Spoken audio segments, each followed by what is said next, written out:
بسم اللہ الرحمن الرحیم۔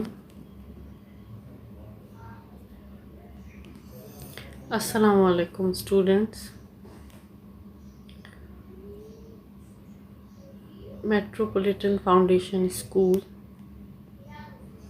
امید کرتی ہوں کہ آپ تمام ہی اسٹوڈنٹس اپنے گھروں پر خیر و عافیت کے ساتھ ہوں گے اور اس وبا سے بچنے کے ساتھ ساتھ آپ اپنی پڑھائی پر بھی فوکس کر رہے ہوں گے۔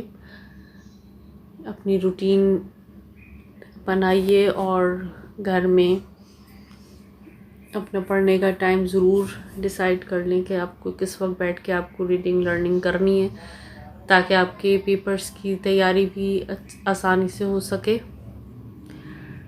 اور جب آپ کے اسکول انشاءاللہ جلد از جلد اوپن ہو جائیں تو پھر انشاءاللہ پیپرز بھی ہوں اور پھر آپ کی تیاری بھی جب تک کمپلیٹ ہو جائے۔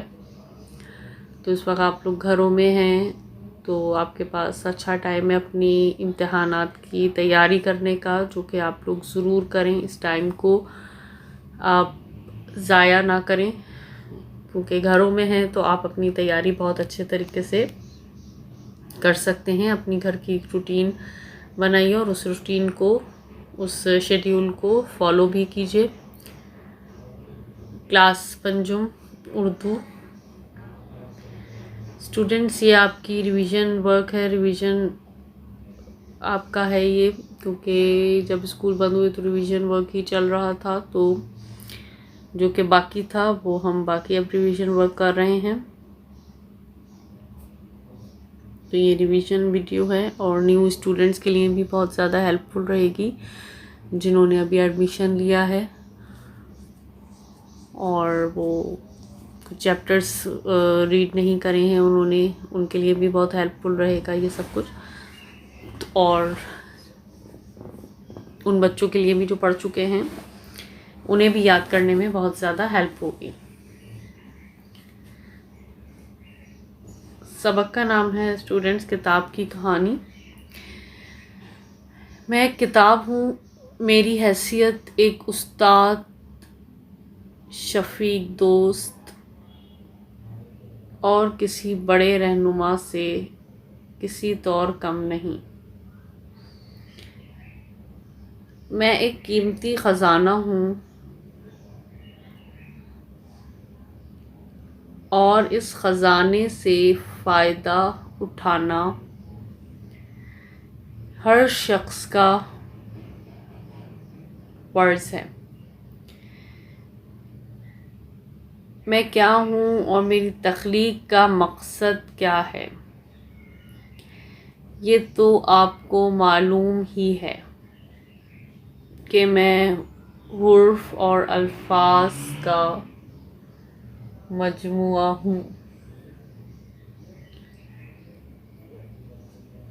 اس وقت میں آپ کے ہاتھوں میں ہوں، دیکھیے ہر صفحے پر آپ کو بے شمار حروف اور الفاظ بکھرے ہوئے نظر آ رہے ہیں۔ اس میں آپ کو کئی پیغام، اچھی باتیں، معلومات اور دلچسپ واقعات ملیں گے۔ ان سے آپ کی معلومات میں اضافہ ہوگا۔ یہی تمام کتابوں اور رسالوں کی اشاعت کا مقصد ہے۔ آئیے ذرا پرانے زمانے میں چلیں۔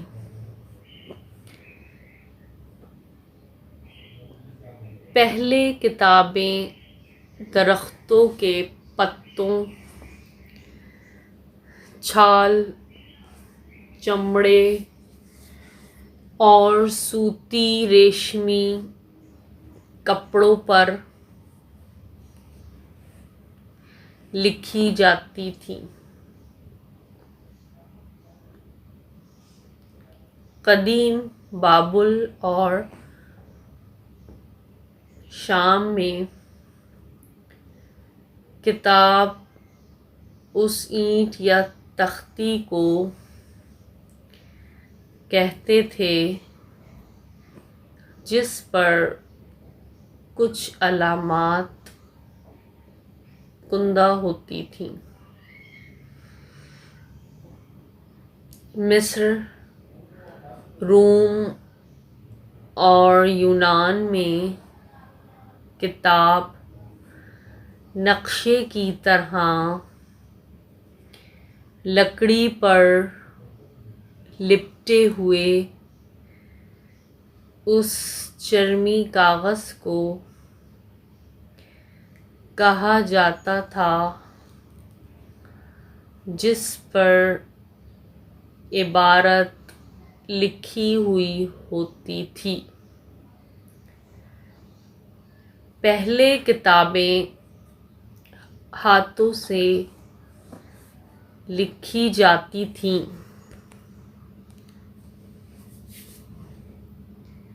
چھاپنے کا آغاز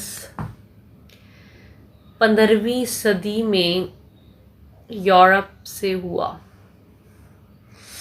اسٹوڈنٹس، یہ کتاب کی کہانی ہے۔ کتاب اپنی ہی زبانی آپ کو سنا رہی ہے کہ میں ایک کتاب ہوں، میری حیثیت ایک استاد، شفیق، دوست اور کسی بڑے رہنما سے کسی طور بھی کم نہیں۔ آپ کو پتہ ہے کہ کتاب کو انسان کا بہترین دوست کہتے ہیں۔ کتاب ہمیں ہر ٹاپک پر مختلف معلومات فراہم کرتی ہے۔ کتابیں پڑھ کر ہی آپ بڑے آدمی بنتے ہیں، تعلیم حاصل کرتے ہیں۔ انہی کتابوں کے ذریعے ہی ہم دنیا بھر کی معلومات حاصل کرتے ہیں۔ اسی لیے کتاب اپنی حیثیت ایک استاد، شفیق، دوست اور کسی بڑے رہنما سے کہہ رہا ہے کم نہیں ہے۔ ہمارے لیے قیمتی خزانہ ہے جو کہ ہمیں دنیا بھر سے آگاہ کرتی ہے، اور اس خزانے سے فائدہ اٹھانا ہر شخص کا فرض ہے۔ تعلیم حاصل کرنا سب پر فرض ہے، اور جو کہ کتاب کی ریڈنگ اپنی زندگی کا حصہ بناتے ہیں، ان کے پاس معلومات بھی زیادہ ہوتی ہے، کیونکہ کتاب ہمیں ہر ٹاپک پر معلومات دیتی ہے۔ اچھی بکس پڑھنا، معلوماتی بکس پڑھنا بھی بہت ہی اچھی بات ہے، اس سے آپ کی معلومات میں بہت زیادہ اضافہ ہوتا ہے، اور یہ ایک آپ کی بہترین دوست بھی ثابت ہوتی ہے۔ میں کیا ہوں اور میری تخلیق کا مقصد کس طرح سے بنی ہوں، اپنا مقصد بتا رہی ہے۔ یہ تو آپ سب کو معلوم ہی ہے کہ کتاب میں کیا ہوتا ہے، حروف اور الفاظ ہوتے ہیں مختلف مجموعہ، یعنی کہ بہت سارے تعداد میں الفاظ ہوتے ہیں، حروف ہوتے ہیں، ان کو ملا کر ہی ایک کتاب تخلیق پاتی ہے۔ ہر صفحے پر آپ کو بے شمار حروف اور الفاظ بکھرے ہوئے نظر آئیں گے، لکھے ہوئے ہوتے ہیں، جو کہ آپ کو کئی پیغام بتا رہے ہوتے ہیں، اچھی باتیں بتا رہے ہوتے ہیں، آپ کو معلومات فراہم کر رہے ہوتے ہیں، اور اسی میں آپ کو واقعات کے تھرو آپ کو بہت اچھی باتیں بھی سکھائی جا رہی ہوتی ہیں، جو کہ بچوں کے لیے بہت زیادہ مددگار ثابت ہوتی ہیں، ان کو اچھی باتیں سیکھنے کے لیے، اور ان سے آپ کی معلومات میں اضافہ ہوتا ہے۔ یہی تمام کتابوں اور رسالوں کی اشاعت کا مقصد ہے، یعنی کہ کتابوں کی اشاعت کا، چھاپنے کا مقصد یہ ہے کہ انسان کو انسان بنانا۔ پڑھ لکھ کر ہی انسان بنتا ہے، اس کو ہر معاملات کی سمجھ آتی ہے، اس کو معلومات ہوتی ہے۔ پھر پہلے کتابیں جو تھیں وہ پتوں پر لکھی جاتی تھی، چھال یعنی کہ چھال، چمڑے اور سوتی ریشمی پہلے کے زمانے میں کپڑوں پر بھی لکھی جاتی تھیں۔ مختلف پیغام اسی طرح ایک جگہ سے دوسری جگہ بھیجے جاتے تھے، اور پہلے زمانے میں اینٹ اور تختی پر بھی لکھی جاتی تھی۔ تختی پر بھی پہلے زمانے میں تو اسکولوں میں تختیاں ہی چلتی تھیں، کتابیں نہیں تھی، اسی پر ہی لکھا جاتا تھا، اور اس پر کچھ علامات کندہ ہوتی تھیں۔ مگر اب جو ہے کتابیں ہاتھوں سے لکھی جاتی ہیں، اور پھر اس کا باقاعدہ جو چھپائی کا آغاز ہے وہ 15ویں صدی میں ہوا، اور وہ یورپ سے ہوا تھا۔ باقاعدہ آغاز۔ آج کے زمانے میں جو کتابیں ہمیں نظر آتی ہیں وہ لکھائی، چھپائی اور جلد بندی وغیرہ کے بہت سے مراحل سے گزر کر ہمیں حاصل ہوتی ہیں۔ ان سب کی تفصیل یہاں بیان کی جائے تو بات طول پکڑ جائے گی، لیکن چند اہم باتیں آپ کو ضرور معلوم ہونی چاہیے، جیسے کاغذ، کیونکہ کاغذ کتاب کا لازمی اور اہم جز ہے۔ عہد قدیم میں مصر کے لوگ ایک خاص قسم کے سرکنڈے کے گودے کو کوٹ کر کاغذ بنایا کرتے تھے۔ وہ لوگ یہ سرکنڈا دریائے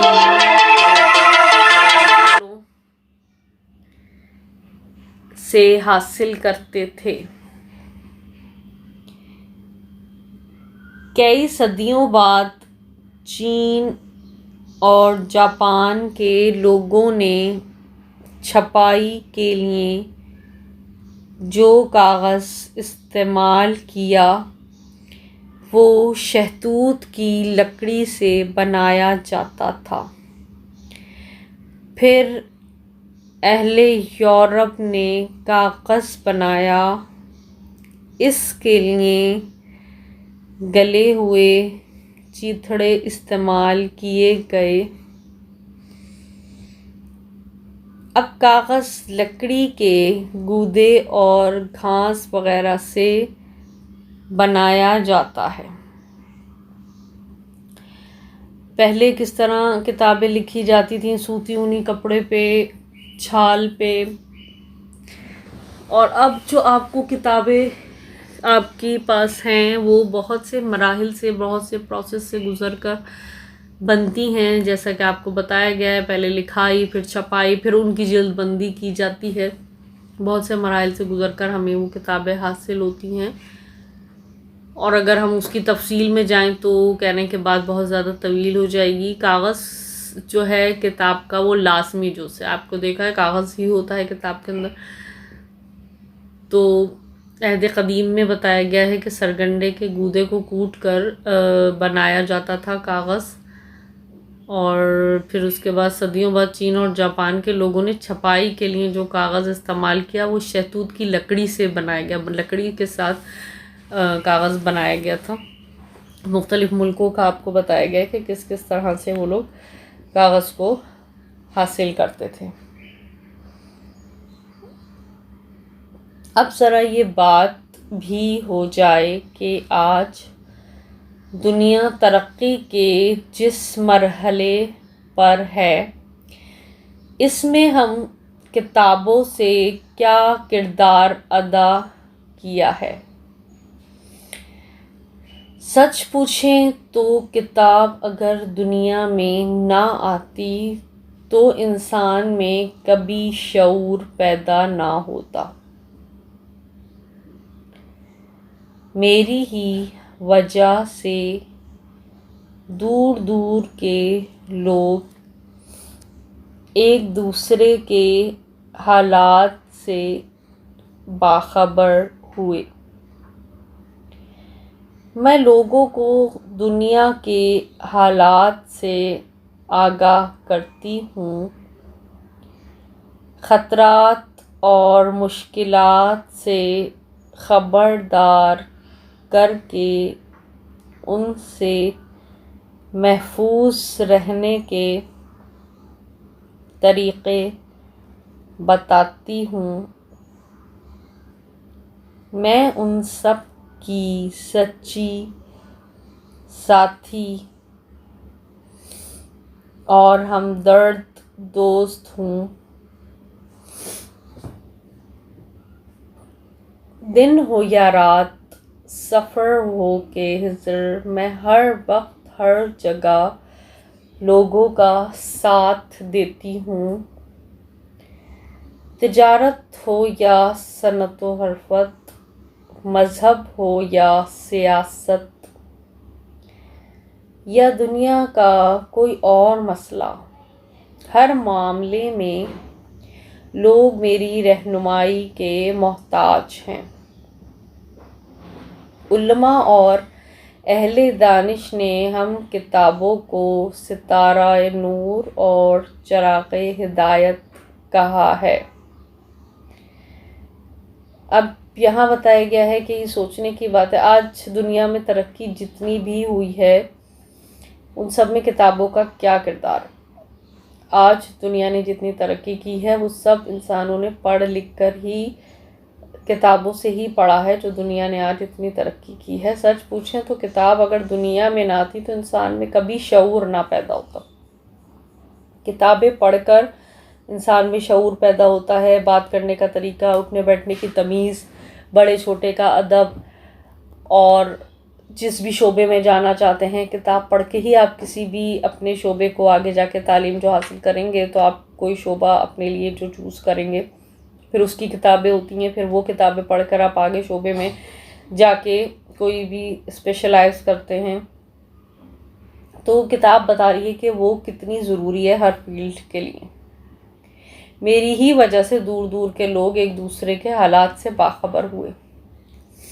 کتابیں پڑھ کے ہمیں یہاں بیٹھ کے بہت دوسرے ممالک کا بھی پتہ لگ جاتا ہے، جہاں ہم کبھی گئے نہیں وہاں کی آدھی سیر ہم کتاب سے بھی کر سکتے ہیں، اگر ہم کسی ملک کی کتاب اٹھا کر پڑھ لیں کہ جہاں دوسرے ملک کے بارے میں سارا بتایا گیا ہے، وہاں کا رہن سہن، وہاں کی تفریح گاہیں، تو ہمیں آدھی سیر تو ہم کتابوں کے تھرو ہی دوسرے ملک کی کر لیتے ہیں۔ لوگوں کو جاننے، دنیا کے حالات سے آگاہ کرتی ہے، خطرات اور مشکلات سے خبردار کر کے انہیں محفوظ رہنے کے طریقے بتاتی ہوں۔ میں ان سب کی سچی ساتھی اور ہمدرد دوست ہوں۔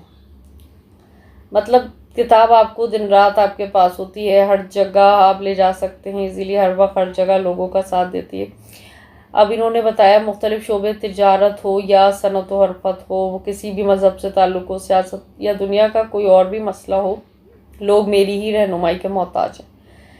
مطلب آپ دیکھیں جو ایڈوکیٹ وغیرہ ہوتے ہیں، اگر انہیں کوئی مسئلہ بھی درپیش ہوتا ہے تو پھر وہ اپنی کتابیں پڑھ کر ہی، جو کہ اس ٹاپک پہ لکھی گئی ہوتی ہیں ان سے پڑھ کر ہی وہ آگے رہنمائی حاصل کرتے ہیں کہ ہمیں اب کیا جو ہے ججمنٹ لینا چاہیے، فیصلہ کرنا چاہیے۔ مذہب پر بھی کتابیں لکھی گئی ہیں جس سے ہمیں دوسرے مذاہب کو بھی سمجھنے میں بڑی آسانی ہو سکتی ہے۔ تجارت کو سمجھنے کے لیے صنعت و حرفت، غرض یہ کہ ہر شعبے پر کتابیں لکھی گئی ہیں جو کہ ہم کتابوں سے ہر شعبے کے متعلق پڑھ سکتے ہیں، اور پھر کتابوں کی بدولت ہی جو ہے وہ قوموں کی تقدیر بدلتی ہے۔ پڑھ لکھ کر جب آگے بڑھ جاتی ہے قوم، ترقی کر لیتی ہے، تو کیسے تقدیر بدلتی ہے؟ ان کتابوں کے تھرو ہی تقدیر بدلتی ہے انسانوں کی یا پھر ملک کی، اور سلطنتوں کو عروج حاصل ہوتا ہے۔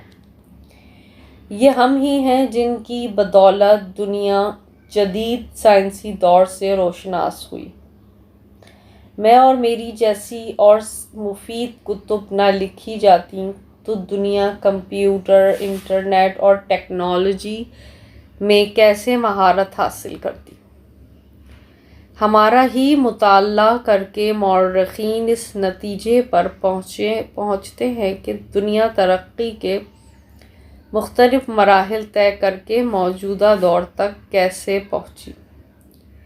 ایک اور حقیقت یہ ہے کہ کتابوں کے انتخاب کا مسئلہ بھی بڑا اہم ہے۔ کتابوں کے انتخاب میں نہایت احتیاط اور غور و خوض سے کام لینے کی ضرورت ہوتی ہے، کیونکہ کتاب کے مطالعے کا اثر براہ راست اخلاق پر ہوتا ہے۔ یہ نہ بولنا چاہیے کہ بری کتاب کا مطالعہ اخلاقی پستی کی صورت میں سامنے آتا ہے، بلکہ اس ناقابل تلافی نقصان سے بچنے کے لیے ایسی کتابوں کا مطالعہ کرنا چاہیے جو ہر لحاظ سے مفید ہوں۔ اچھی کتابوں کے مطالعے سے معلومات میں اضافہ ہوتا ہے۔ اب دور جدید میں سائنسی دور سے بھی روشناس ہمیں کس نے کروایا؟ ہمیں اسی کتاب نے کروایا۔ کمپیوٹر سے روشناس انٹرنیٹ ٹیکنالوجی میں کیسے مہارت حاصل کرتی ہے؟ ہمارا ہی مطالعہ، جو انہی کتابوں کا مطالعہ مورخین اس نتیجے پر پہنچے کہ دنیا کی ترقی میں مختلف مراحل جو طے کریں وہ کتاب کے ہی ذریعے۔ ایک اور حقیقت یہ بھی ہے کہ جب آپ کتابوں کا انتخاب کریں، انہیں پرچیز کریں، تو آپ کو چاہیے کہ بہت اچھی کتابوں کا انتخاب کریں، کیونکہ اچھی کتابوں کے انتخاب جو ہے براہ راست آپ کے اخلاق پر اثر ہوتا ہے۔ کتابیں ضرور خریدیں، پڑھیں، مگر اچھی کتابوں کا آپ مطالعہ کریں تاکہ آپ کی معلومات میں بھی اضافہ ہو سکے۔